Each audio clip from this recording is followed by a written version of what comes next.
Many of the hijackers on each of the 4 flights that went down.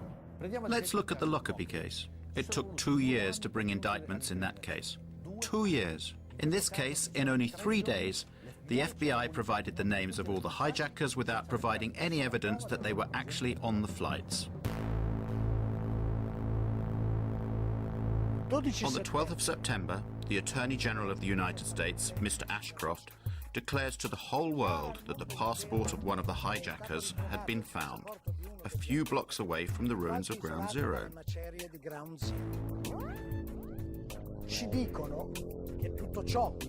Even though they had said that everything inside the towers had been burnt up or had been reduced to a fine dust.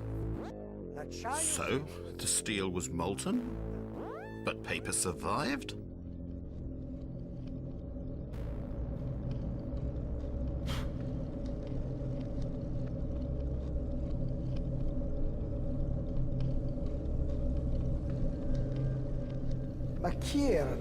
Who were these hijackers? The official story states that 15 out of the 19 came from Saudi Arabia, that they were trained in Afghanistan, and that they were Islamic fundamentalists, fanatical Muslims. Al-Qaeda is supposed to be a Salafist network, and Salafism is a very, very Puritan strain of Islam that suggests that we need to follow very closely, to the letter, the activities of the Prophet Muhammad. So, were these people Islamic fundamentalists? The evidence would suggest no. Muhammad Atta was basically not an Islamic fundamentalist. But there was always drinking, always drinking. There wasn't wine, it was beer or liquor or whatever. There was always drinking, always. And they had massive supplies of cocaine. Muhammad and all these people that he was with, they were drunk and stoned out of their freaking minds.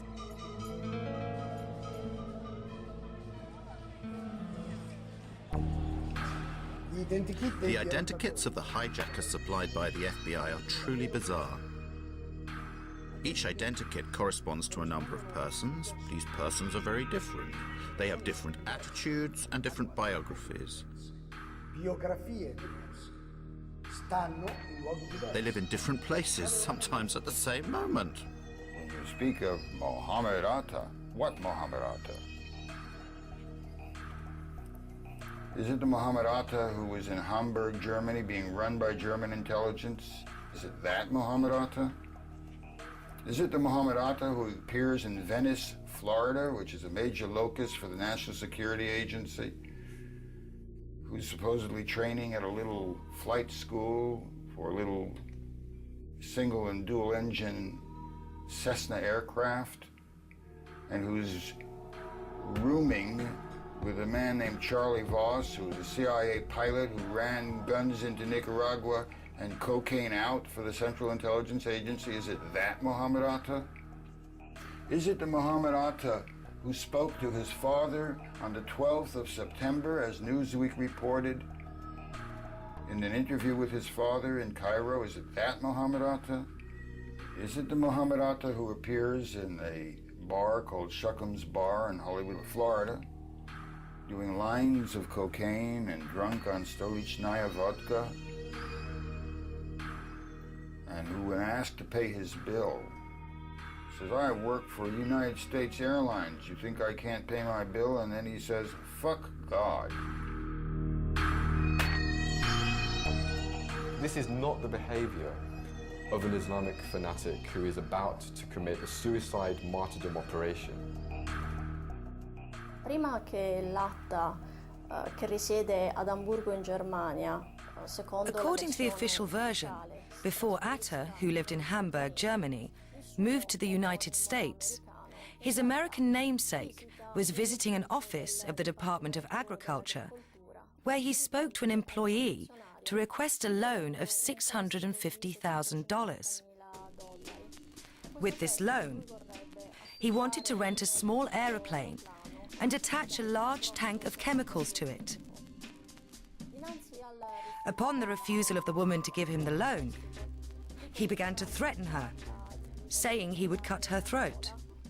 Then he told her he was an American Airlines pilot. He threw a bundle of banknotes onto the desk and asked for information about the security systems of the Twin Towers. He even tried to buy a poster of the Pentagon that was on the wall of the office. And then he finally went away. Well now, is this the typical behavior of a member of a secret sleeper cell? Isn't it more like the behavior of someone who is trying to be remembered? This is not the behavior of an Islamic fanatic who is about to commit a suicide. Secondo la versione ufficiale, The official version states that Al-Omari and Atta leave Florida heading for Boston. This is according to plan, since that is where the two aeroplanes due to be hijacked will depart. But they don't stop when they get to Boston, they continue to Maine. 300 chilometri più a nord. It is the afternoon of September the 10th. The next day will be the most important day in the two men's lives, a day on which they cannot make any mistakes. But what do? They go on a trip to Portland. They spend the night there and they attract attention to themselves with their noisy revelry. They also pay with credit cards in their names. They do everything they can to leave traces of their presence there. Next morning at 6 a.m., they fly from Maine to Boston. The plane that they are going to hijack takes off only half an hour after their flight lands. This is a very tight time window, potentially putting the whole plan in jeopardy. The circumstances surrounding the departure from Portland to Boston is very important, both in terms of the investigation and in shaping public opinion. It is there that the airport's CCTV cameras record the video in which we see the faces of Atta and Al-Omari. This video has been shown hundreds of times on television as evidence of the two terrorists boarding the aeroplane they are about to hijack. It's not true. That video shows them embarking at Portland. There is no evidence of the presence of these hijackers. It is simply something that the FBI tells us, without any proof. There is no proof.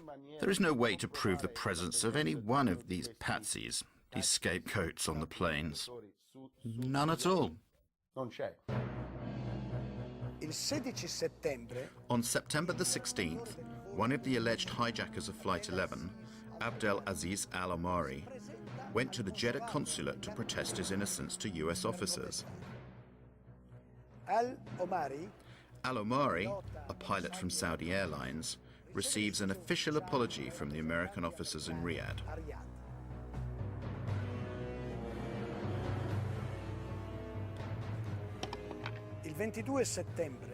Then, on the 22nd of September, Walid al-Shahiri announces he is still alive.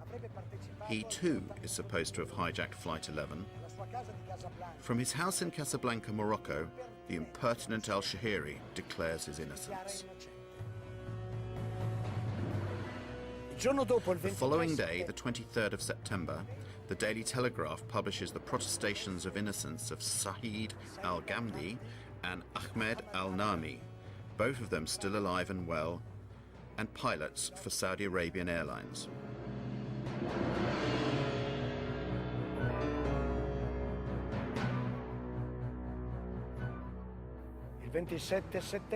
On the 27th of September, CBS tracks down Salem al-Hazbi.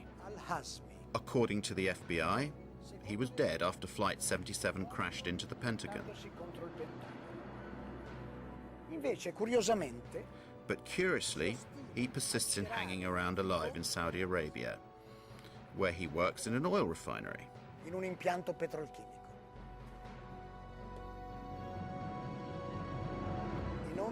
Have the names of Al-Omari, al-Shahiri, al-Ghamdi, al-Nami, and al-Hazbi been deleted from the list of the hijackers, with many apologies? No.